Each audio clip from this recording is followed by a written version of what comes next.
I want to start by addressing the elephant in the room, sir. A lot of people did not think it was appropriate for you to be here today. You have pushed false claims about some of your rivals, from Nikki Haley to former President Barack Obama, saying that they were not born in the United States, which is not true. You have told 4 congresswomen of color who were American citizens to go back to where they came from. You have used words like animal and rabid to describe black district attorneys. You've attacked black journalists, calling them a loser, saying the questions that they ask are, quote, stupid and racist. You've had dinner with a white supremacist at your Mar-a-Lago resort. So my question, sir, now that you are asking black supporters to vote for you, why should black voters trust you after you have used language like that? Well, first of all, I don't think I've ever been asked a question in such a horrible manner. First question.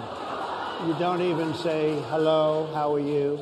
Are you with ABC? Because I think they're a fake news network, a terrible network. And I think it's disgraceful that I came here in good spirit.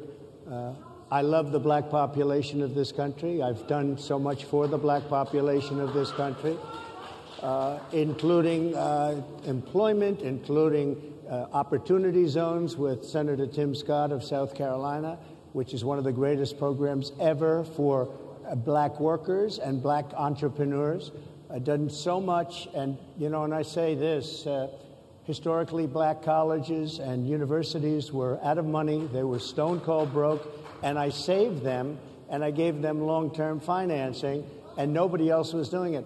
I think it's a very rude introduction. I don't know exactly why you would do something like that. And let me go a step further.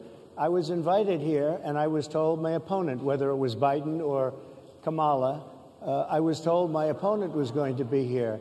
It turned out my opponent isn't here. You invited me under false pretense. And then you said, you can't do it with Zoom. Well, you know, where's Zoom? She's going to do it with Zoom, and she's not coming. And then you were half an hour late. Just so we understand, I have too much respect for you to be late. They couldn't get their equipment working or something was wrong. Mr. President, I would love if you can answer the question on your rhetoric and why you believe that black voters should trust you with another 4 years. I have been the best president for the black population since Abraham Lincoln. That's my answer. Better than President Johnson, who signed the Voting Rights Act? And for you to start off a question and answer period, especially when you're 35 minutes late because you couldn't get your equipment to work, in such a hostile manner, I think it's a disgrace. Let me just ask a follow-up, sir, and then we'll move on to other questions here.